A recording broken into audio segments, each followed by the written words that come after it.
That's right, sure. There was this huge bang, so there's all this stuff there, but why the stuff got there, I don't really have any idea. How they got there. Yeah.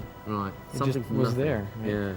Do you think that we're all going to go back together and bang again? That's one thing we're trying to find out with this very telescope, actually. No.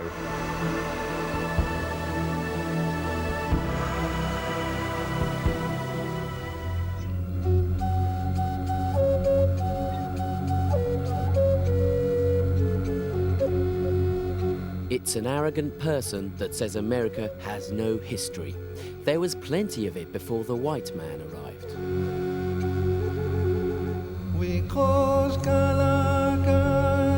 The ancient Anasazi tribe first appeared around the time of Christ. Unlike the roaming plains Indians, they started off living in simple earth pits, but over the course of 1,000 years became more settled, building stone houses on the flat, then multi-storied villages or pueblos showing signs of defense way up in the sky. Cliff dwellings at Mesa Verde in Colorado and Bandelier in New Mexico put 1960s British high-rises in their place. Quite cramped, but apparently people were much smaller then. I think that the society of the Anasazi was very good organized. Now, any modern estate agent will tell you there are only 3 things worth considering when you buy a property: location, location, and location. Now as then. Now what you have here is a classic example of how geology has actually affected where an ancient civilization like the Anasazi used to live. Not only did they live in high-rise flats and pueblos, but they also burrowed into the cliff face here. They were able to do that because the cliff is composed of pyroclastic rock spewed out of a volcano as ash. The ash landed, trapping gas, the gas was holes, and they burrowed into the holes and made homes. The holy volcanic rock in Bandelier, known as Tuff, T-U-F-F, wasn't tough, T-O-U-G-H, providing the ancients with an ideal construction site. And this power of rock wasn't lost on other tribal groups. The Anasazi used to occupy most of this area of Utah, Colorado, bit of Arizona, bit of New Mexico, but the Mogollon people, who lived from 200 BC to 1450 AD, used to occupy most of New Mexico, where we are now. They were essentially hunter-gatherers, tracking megafauna like the bison and the mammoth, which of course disappeared, and so did the Mogollon people. No one really knows why, but the present-day Pueblos definitely trace their ancestry back to them. They did, however, leave some classic signatures. Scraping through the dark, weathered, oxidized patina to reveal the paler olivine basalt beneath, the Mogollon created over 20,000 petroglyphs, literally rock carvings of faces, animals, masks, things like that. Call me a snob, but I prefer these aesthetics to our spray can graffiti art.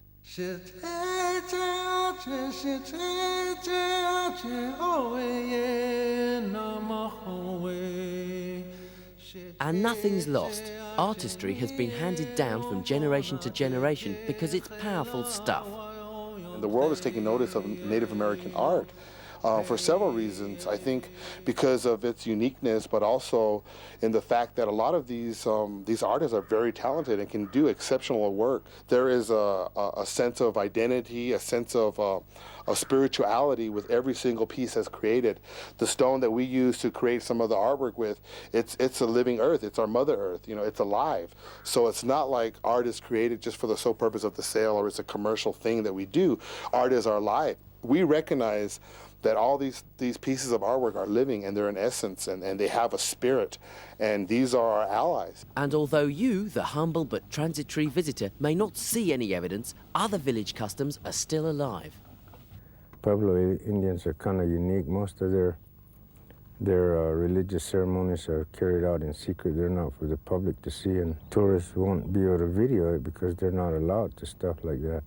Certain things they're allowed to view, and certain things they're not allowed, but stuff of that type, they're not allowed to even be part of it or in the area. Do you ever pick up any tourists for, you know, filming things they shouldn't film? Oh, yes, we sure do. Over the years, Nambe Pueblo's resident copper, Mike Perez, has witnessed all manner of attacks on the Native American way of life.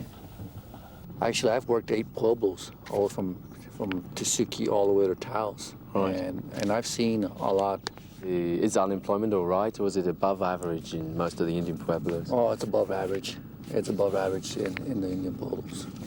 You go into them and sometimes you think you're in the third world, and so the way some of them live, it's bad. Indian culture is suffering a lot because of a lot of intrusion from all sides. Not just drugs and alcohol, but everything, all the economic development, everything is just really soaking into them. Some believe such self-destruction is born of selfish aims. It's corporate America. They want to develop. They want the water rights. They want lumbering rights. They want the Native American off that land so that they can claim it. Would you say that they shifted all you guys onto reservations in very infertile areas with no resources? Oh, they tried that, and then all of a sudden they found out there was uranium and oil and all this stuff, gold, the Black Hills up in South Dakota. There was gold on these hills. So of course they wanted to take it back. Oh, so you made a mistake. Never mind. We'll put you here, and I know there's nothing here. And you'll be able to die off a little faster if we put you here, So they killed the buffalo because that was the main resource that we had to live on. Killing 4 million buffalo before the 19th century was out was white man politics. Village farmers like Ben Yates are making small inroads into history by bringing the buffalo back. And with it, they hope, a sense of pride.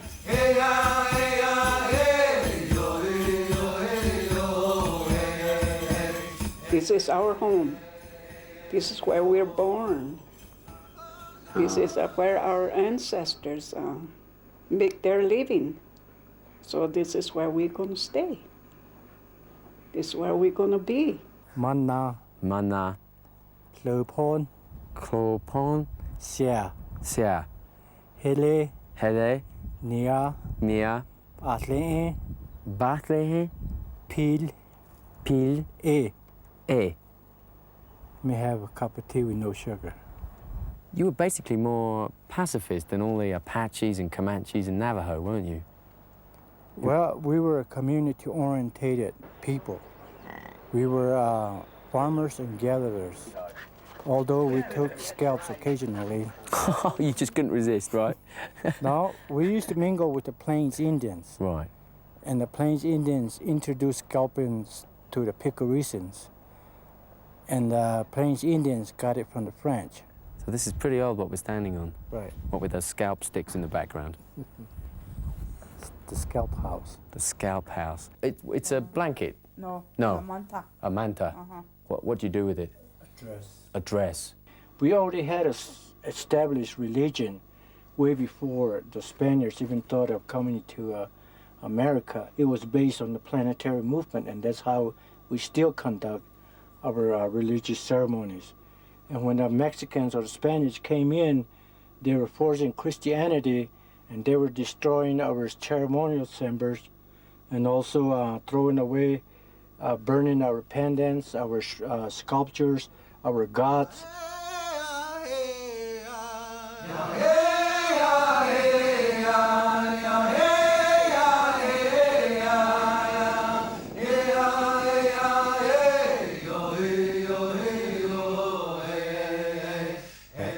The elders want a hardwood floor. Right. Because we dance, we have ceremonies in here.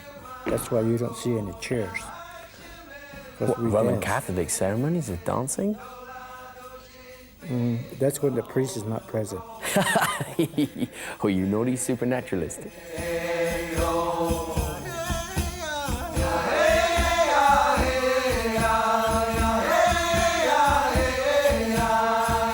Do you think they're rootless? Do you think they have no identity now, most of white America? Yes, I think so, and that's why all the people that are sitting at the Washington level, our great white brothers, don't give a damn about the Native Americans. Because their way of thinking is a lot different than we are. They're looking at dollar signs while we're keeping in touch with the planetary movement and see how Mother Earth is being treated. The sun, the mountains, we got a pretty place over here. Sure have. In summertime, it's really nice up here and cool. That's how I like it. And that's how we liked it. So much that we spent a bit longer than we intended to in Big Sky, open plan, olden New Mexico. Hey, hey, hey, hey.